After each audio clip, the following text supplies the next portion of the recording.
UFC Rio was an absolutely amazing card between Charles Oliveira and Mateusz Gamrot. The Brazilians went absolutely crazy on it. We're going to be going over the entire review for this card, and then we will be talking about the fights that should be made next for the winners of this card. Starting off with Luan Lacerda getting the second round submission over Simon Oliveira. Um, Pretty easy pick here. We did go 9-3 on the day, um, which was very surprising because a lot of the picks were very close in terms of odds. But going into this fight, we knew that Oliveira was on a 3-fight losing streak, Lacerda was on a 2-fight losing streak, and a 2-year layoff. But the difference here is just the skill level. It was very obvious. Oliveira is not really good at anything, and Lacerda has some skill when it comes to being on the feet as well as submissions. And he showed it particularly with his ground game here. He was able to take down Oliveira multiple times throughout this fight, and he showed his dominance on the ground. Oliveira did reverse him in the second and started getting overconfident and started throwing a bunch of shots on the ground, but Lacerda was able to reverse him, lock in the submission. So huge win for him coming back from his 2-year layoff. And for Oliveira, that is now his 4th loss in a row, as well as an 8-pound weight miss going into this fight, so he will be definitely getting cut. But Juan Lacerda gets a second round submission to start off UFC Rio. Moving up, Julia Palastri went up against Karolina Kovacevic, and we actually gave this fight the fight of the night. A lot of people would disagree with this, but I thought it was a very entertaining fight. It was obviously a very, very dominant performance from Palastri, but Karolina did her best to stay in this fight as much as she could. On the feet, Palastri is just so dangerous on the feet. She just comes at you the entire fight and she never stops. Karolina was doing good for, I think the first round, it was okay. Second round, Palastri really took over. And then third round, it really started hitting Karolina. And that's when Julia started taking over. She was able to get that head kick that stunned Karolina against the cage. And then Palastri was able to finish her with a few more strikes to get the third round knockout. But overall, Palastri, I think, ended with like 140 significant strikes. Karolina had like 89. So it was the most significant strikes out of all the fights on the card. So it was a tough performance between the young up-and-comer going up against the veteran. So that's what I gave it fight of the night. But Julia Palastri continues to impress everyone. And Karolina might be on her way out because now she's 14-10 in the UFC, even though she is 3-1 in her last 4. But Palastri gets a huge win for her in her career. Moving up, Lucas Racha has a dominant decision over Stuart Nickel. This was very surprising to me. I thought this was going to be a much closer decision than it was. I thought Stuart Nickel was going to be able to be more dominant on the ground, but Lucas Racha impressed me very well in this fight. His style is so unique in terms of his footwork. His footwork, he's always doing this like certain movement. It reminds me of like, oh, what's that called? Crap, I can't remember the style of it. Um, but it's kind of this movement where he's just going back and forth, just like doing these certain steps that are making sure that he's away from his opponent, out of their reach. And he just did that same moment, or excuse me, that same movement throughout the entire fight. He would go to the left of Stuart Nickel, making sure he was out of reach, and then he'd slowly move to the right. And he was just doing this slow movement back and forth. And it really threw Stuart Nickel off guard. He was not able to hit him with really any shots. Lucas Racha was clearly the faster and more powerful striker. And then it got to the point where Stuart Nickel started just spamming takedowns, and Lucas Racha was ready for them. He was so far away that he was ready to stop every single takedown, and his takedown defense looked very well in this fight. It was a dominant 30-27 decision for Lucas Racha, and he impressed me very well. Stuart Nickel still tried throwing these powerful shots that would land every now and then to make it a fun fight, but wasn't landing enough to make it to where he would sway around or anything. So easy win here for Lucas Racha, and the Brazilians continue to dominate. Next up, Bia Mesquita submits Irina Alekseeva in the second round. We got a new contender here. I'm going to be honest. Bia Mesquita might be the real deal in this bantamweight division. She went out there. She potentially put on a 10-7 run in the first round. They gave her a 10-8, but I mean, I don't know what else you could do to not give her a 10-7 because it looked like Irina was about to tap because of how badly she was getting mauled on the feet, or on the ground, excuse me, from these ground and pound strikes from Mesquita. Mesquita was hitting her with so many elbows and straight shots from the ground that Irina literally looked like she was about to die. It was so bad for Alekseeva because Alekseeva's main dangerous ability is on the feet, but she wasn't able to do that because Bia Mosquito was able to take her down whenever she wanted to. She did the exact same thing in the second round, and that's when she was able to kind of dominate once again. But this time she locked in the submission instead of just doing ground and pound. And it was a very dominant decision for Bia Mosquito. Irina is now like 5-4, I think, so she might be on her way out soon as well. And then Bia Mosquito, I would throw her in with a very high ranked prospect. She looked absolutely impressive. We'll talk about who we gave her um, soon, but we got to get through the rest of this card before we talk about who I would give her next for her opponent. But very dominant win for Bia Mosquito in her debut. Another Brazilian winning. Speaking of Brazilians winning, Vitor Petrino, another Brazilian, fought in his second heavyweight fight in his career. He moved up to heavyweight. He won his debut against Austin Lane, and now he went up against Thomas Peterson. Didn't want to pick Thomas Peterson mainly because UFC isn't his full-time job. He also works part-time for another job. So he's not focused on the UFC, so he's not training all the time. And he does not have nearly as much skill as Vitor Petrino. Vitor Petrino is very skillful. He just sometimes has these low IQ moves that he does that sometimes makes the fight a lot harder for him than it needs to be. Like this fight, for example, he was dominating on the feet. His striking was clearly more consistent and technical than Thomas Peterson. Peterson probably has about the same power as Petrino, but in terms of technical ability, Petrino was definitely landing better. And then Petrino, for some reason, starts taking it to the ground. I don't get why he did that when he was clearly dominating on the feet. So the second round was just Petrino taking him to the ground. But then the third round, obviously they start on the feet, and that's when Petrino gets the knockout. Very clean uppercut. I thought it was originally a hook, but it was an uppercut that he swung a hook right after, and Thomas Peterson got dropped cold. So very big knockout for Vitor Petrino. He won Performance of the Night, according to UFC. Very good for him. 2-0 in the heavyweight division so far. He's starting to get that prospect name back. We always say that Anthony Smith derailed his hype, which is true, but he's starting to get it back now. He's starting to look very impressive at this heavyweight division. Next up, Rafael Filo. Jacob from We Want Picks continues to impress with his freaking lock of the weeks. I went against his lock of the week. I picked Clayton Carpenter, but Jacob went with Rafael Filo, and Rafael Filo got the first round submission. Now, to be fair, Clayton Carpenter looked like he was about to destroy Rafael Filo. Clayton Carpenter rocked him on the feet, which was very good. I was like, oh, we're about to get this pick right. He jumped on top of him, which honestly, I was like, all right, I'm okay with that because Carpenter, he's got a good wrestling background. But he should have stood on the feet because Rafael Filo is so good at sneaking in submissions when you don't expect it. He did it against Muhammad Mokaev multiple times in their fight earlier in his career. Excuse me.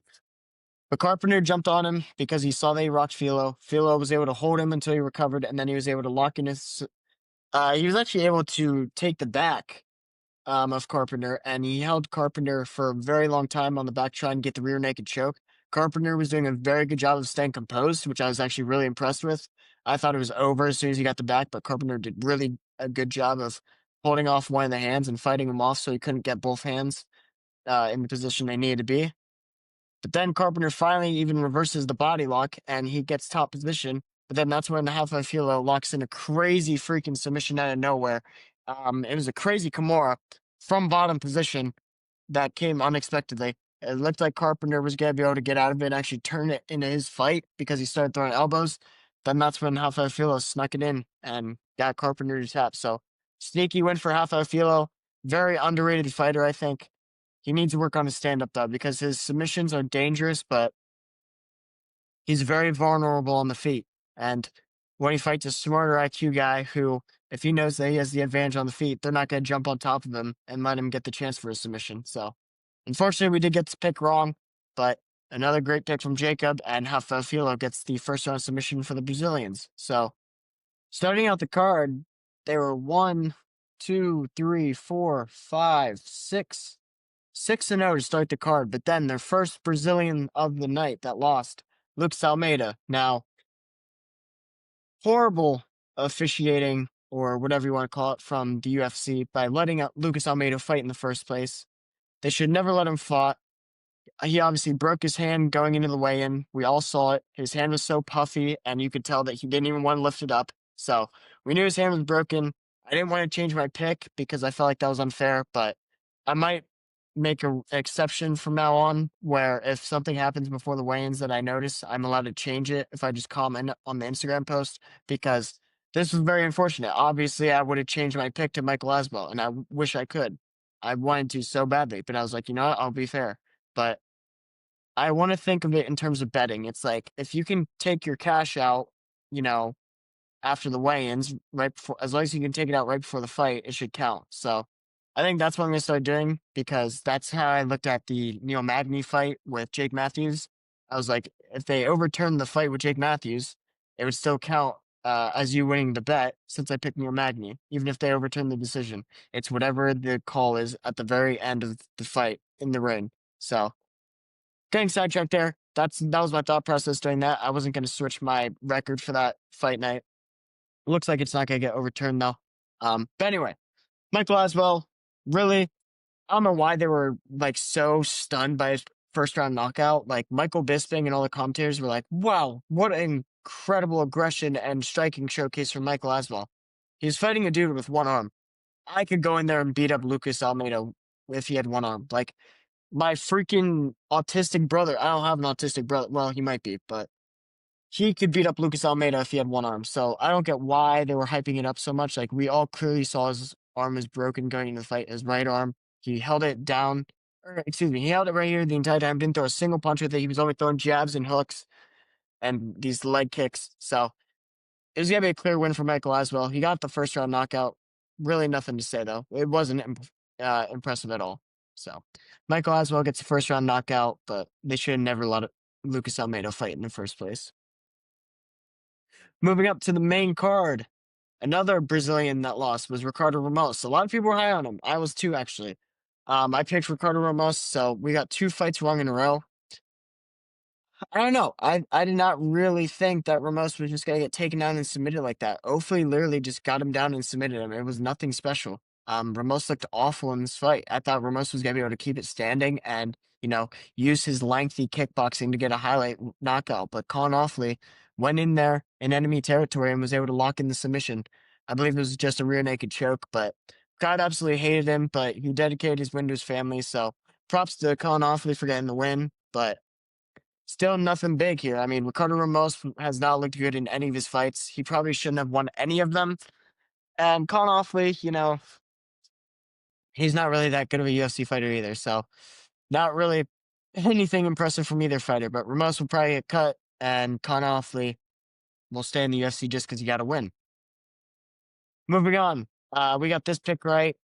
We got we got 3 picks wrong because we got Carpenter wrong, we got Lucas Almeida wrong, and then we got Ramos wrong. But then we picked it up by going undefeated the rest of the main card, starting off with Mario Pinto getting the win over Renato Diniz. Yeah, this was a good pick. This was a good underdog pick for us. We thought that Mario Pinto's wrestling was going to be the deciding factor here, and we were absolutely right. We said that Deniz's takedown defense was awful, and he had no grappling in game, which we were completely perfect on. Pinto took him down right away in the first round, mauled him, and even locked in a very strong Kimura that somehow Deniz did not tap from. And then the second round is more the same. Pinto got him down, mauled him on the ground for the entire round, and then was able to win via ground and pound. So Pinto really showed how dominant he is at wrestling, and he's going to be a problem at the heavyweight division. Heavyweight wrestlers always prove that they're contenders, and I think Mario Pinto showed it once again. Yes, Juanado Diniz has no takedown defense, so it's not like Pinto was really tested, but Diniz is still dangerous on the feet, so that's still a very good win because Diniz was looking like he was one of the better unranked prospects in the heavyweight division. So huge win for Mario Pinto getting the second round TKO, and expect him to get pushed because heavyweights don't really have any prospects right now, and all of them keep losing. Talking about freaking Ming Yang Zhang and freaking Taliesin Teixeira. They were awful. Moving up, Vicente Luque went up against I'm trying to mix up the J words now. Joel Alvarez, because Juanado Diniz. Joel Alvarez, jeez, dominates here with a unanimous decision. It was a 30-26 decision. So he got 10-8, 10-9, 10-9, won every round. There was a little bit of controversy in the first round where they said that he potentially eye-poked Luque, but it was actually the tip of his glove nicked the inside of his eye because he hit him with a jab. And so LeCue got like 3 minutes off of an eye poke that was legal because it wasn't him actually poking his eye. So that was kind of unfair. Alvarez probably would have finished him in that first round. So LeCue was able to recover a little bit. Alvarez kind of slowed down a little bit, was still dominating on the feet.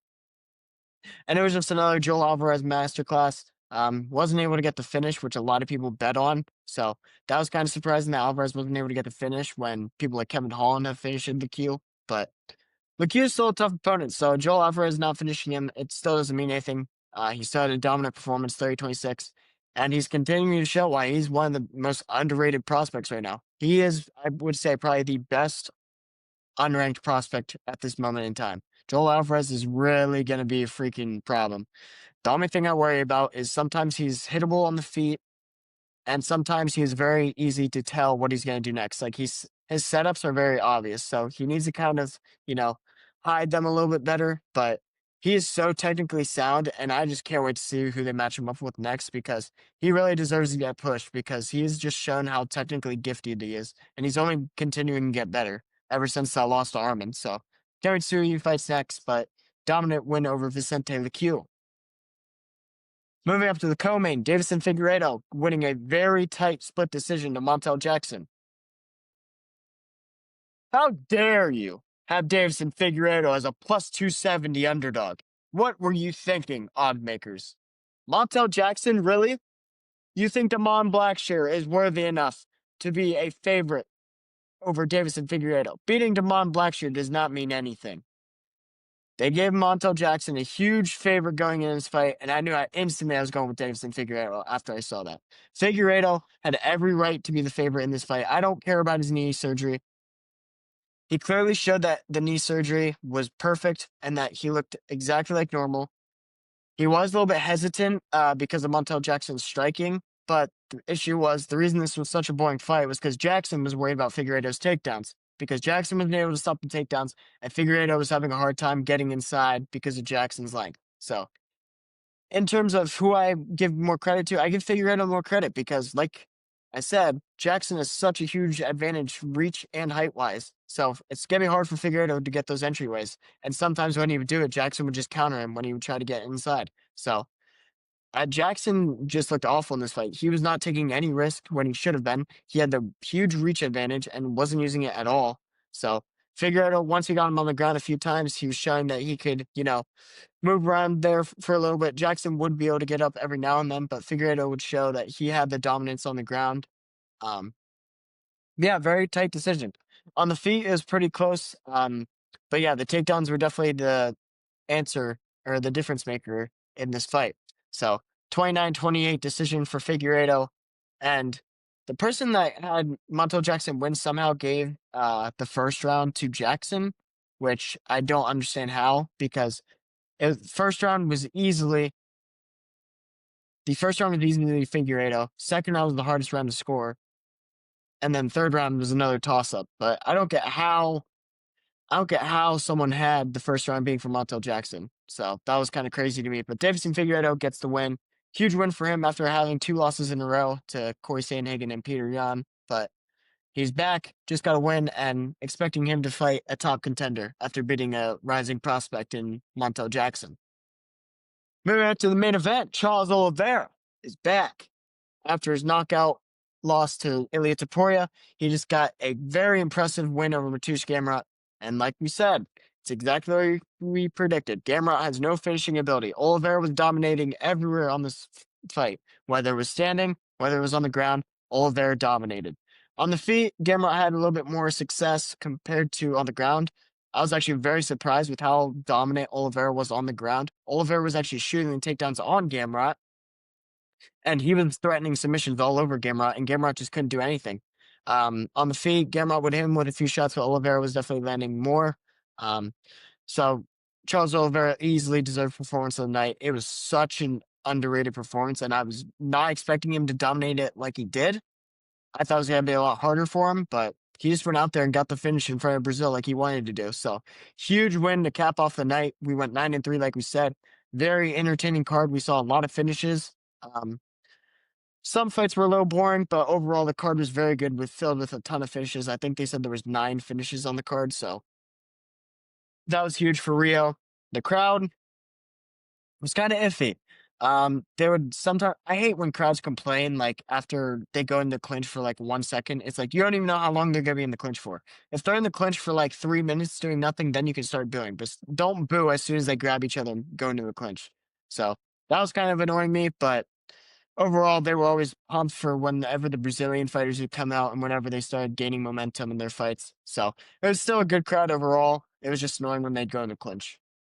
But yeah, that being said, we are now going to move into the fights I would make next for the winners. Starting off with Charles Oliveira. He called out Max Holloway. I'm going to give him that fight. I think that's the perfect fight to make for the BMF belt. It potentially could be Oliveira's retirement fight as well, just like Dustin Poirier's was for the BMF belt. And it's a long time coming. Apparently, Oliveira and Holloway still have a little bit of beef going, and it's probably going to raise uh, closer and closer to that fight.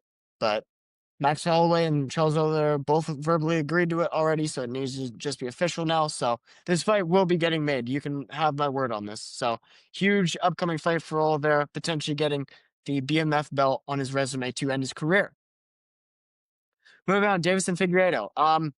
Coming off a win against a prospect, I don't think he's right for the belt, obviously, because he's 1-2 in his last 3. So I gave him a dude that if he beats, there'll be no questions asked that he's ready for a title shot.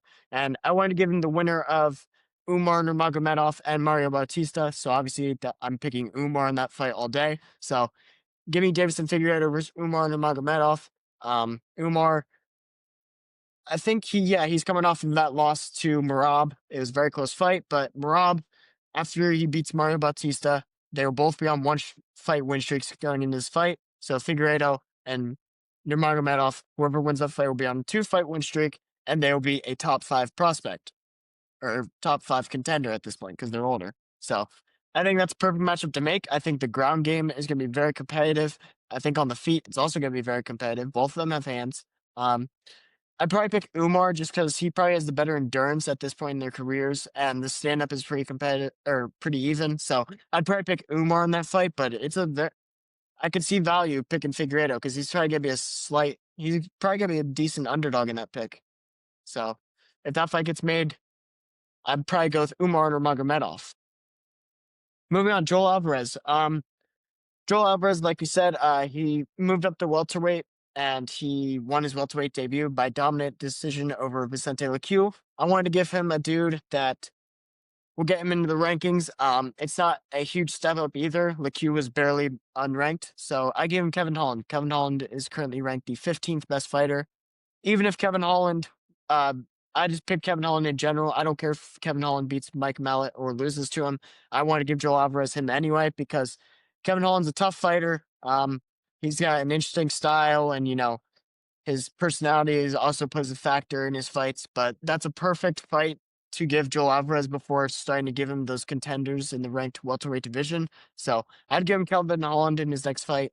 Joel Alvarez should be able to put on a masterclass against him and continue to show that he's a dominant prospect in this division. So that's why I'd give Joel Alvarez. Moving on, we have Mario Pinto. I want to push him. I'm sold on the hype here for this heavyweight wrestler. Mario Pinto showed how dominant his wrestling can be, and I want to put that to the test. Give me Mario Pinto versus Mycene Tybura. Tybura is kind of known as the gatekeeper of the heavyweight division at this point. I think it's safe to say. Ante Delia from Bellator just showed that that is the case. Or excuse me, I think he's from PFL, not Bellator. But Ante Delia just beat Mycene Tybura, so Tybura is now I think like 10th ranked. So give Mario Pinto Mycene Tybura. I think Tybura is on his way out of being in the rankings, and Mario Pinto can kind of see if his wrestling's good enough to be in the rankings because obviously Tybura has good wrestling as well. So we'll see if Pinto has better wrestling than Tybura and if he deserves to be in the rankings already. But I'd pick Mario Pinto to win that fight. I do think that Tybura is on his way out, especially due to his recent fights. And then finally, to round off the main card, Colin Offley, like we said, he beat Ricardo Ramos, but he's probably on his way out. So really, it's not a huge win, but it was a first-round finish. So giving him a step up. I want to give him John Castaneda. John Castaneda's been 50-50 in the UFC so far. I think he's 4-4 in his UFC career. He's been known for being a pretty balanced fighter. So I think that'd be a good matchup for Colin Offley to kind of test his striking and his ground game as well. Um, Striking could maybe cause problems for Colin Offley, but if Castaneda takes it to the ground, Offley could maybe find more success there, locking in a sneaky submission. But just wanted to give him a step up to a better fighter that if he beats him, then it can actually be a reasonable win, and he can actually give him credit for that win. But that's what I'd give Colin Offley. Nothing really special there. Just give him a step up in competition. Next up, Rafa Filo pulled off that crazy Kimura over Clay Carpenter in the first round. I gave Rafa Filo Jose Ochoa. This is a step up for him. Jose Ochoa is borderline ranked in the flyweight division, so if Rafa Filo beats him, he'll probably get a ranked opponent next. But Jose Ochoa has danger on the feet, which is what I want to test with Rafa Filo. I don't want to test his ground game. We know his ground game is very good, and his submissions are sneaky. I want to test his ability on the feet. So give him Jose Ochoa. Jose Ochoa is known for being able to stop takedowns, except to the very elite, like Asu Amabayev. But he's known for his amazing hands. So either he's going to get knocked, Rafael Filo's going to get knocked out quickly by Jose Ochoa, or Filo's going to be able to weather the storm, relax, and be calm under pressure, and then be able to take him down later in the rounds. But give me Rafael Filo versus Jose Ochoa. Jose Ochoa also needs a bounce back win, so give him a slightly less ground game opponent after losing to Asu Amabayev. Next up, Vitor Petrino, getting the third round knockout over Thomas Peterson in a dominant performance. I want to give him Mick Parkin. I think Petrino, we should start pushing him. He's looking a lot better at heavyweight than light heavyweight. He wasn't even bad in light heavyweight, but he's looking way better at heavyweight. And I think it's because he was really technically sound in the light heavyweight division, but now that he's moved up to the heavyweight division, a lot of those guys are just powerful punchers. They don't really have technique, but Petrino has both now. So I think it's smart to push him now. Mick Parkin also needs a bounce back after losing his last fight.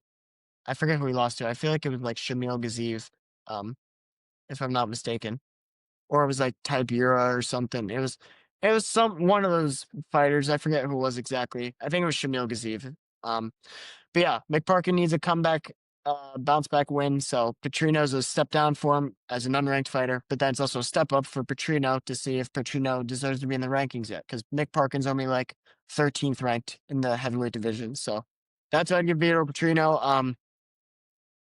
That's a close fight. I honestly don't really know how I'd go. That's a 50-50 pick for me. As of right now, I'd probably lean towards Mick Parkin. Actually, I might lean towards Vitor Petrino. Petrino's looking really good. And we don't really know how good Mick Parkin is yet, because he kind of got handed the rankings because they were trying to push him. So I might actually lean towards Vitor Petrino as of right now. Bea Mesquita, kind of the same situation as Mario Pinto. I wanted to feed her a ranked fighter that is kind of on their way out in Miesha Tate. Miesha Tate has been in the UFC for a very long time, but I think it's finally time for her to be on her way out. And Bea Mesquita, we need to push her instantly. These grapplers, so the only way you can have one skill that is dominant, that works for you to be a contender, is if you're either in the women's divisions or if you're in the heavyweight division. All the other men's divisions from flyweight to light heavyweight, you need to know every single skill. But for the women's division and the heavyweight division, if you are a dominant grappler, you can be a contender. So that's why I want to push Mario Pinto, and that's why I want to push Bea Mesquita.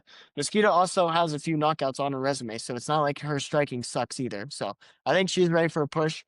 She'll probably maul Miesha Tate. It will probably be very ugly. Miesha Tate will probably retire after it too, but it'd be a nice win for Bea Mesquita's resume, beating a former UFC contender. I don't know if she was champ, but still, Miesha Tate was a dominant women's fighter for a very long time, so that would be a very good win to add to Bea Mesquita's resume, even if she is older now. Moving on, Lucas Bracha's very impressive win over Stuart Nickel. I would give him Ray Teixeira. Ray Teixeira is coming off a loss, but he was a hyped prospect for a little bit when he first came into the UFC. Now, after his loss, he's kind of died down a little bit, so it's still a step up for Lucas Bracha. Ray is a very balanced fighter, so kind of like Stuart Nickel, but he has better striking. and I think he's a lot more technical on the feet. So that could be a little bit harder for Lucas Rocha. It'll be probably a more split decision type fight. It'll probably go all 3 rounds.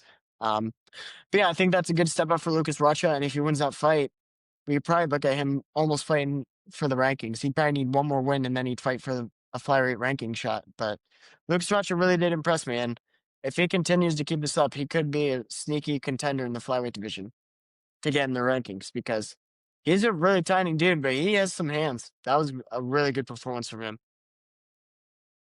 And finally, the last fighter we'll be talking about on this card is Julia Pilastri, getting her dominant 3rd round TKO over Carolina.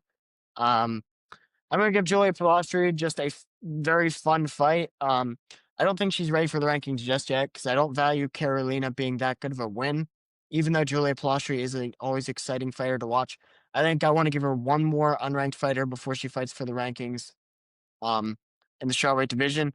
I gave her Loma Lukbimi. Yes, Loma Lukbimi was ranked, but then she just lost to Alexa Thanera. But Thanera is shown to be a prospect in the UFC, and I think Pilastri is in the same boat where Pilastri has shown that she's a prospect. And going up against Loma Lukbimi, she's a very talented kickboxer.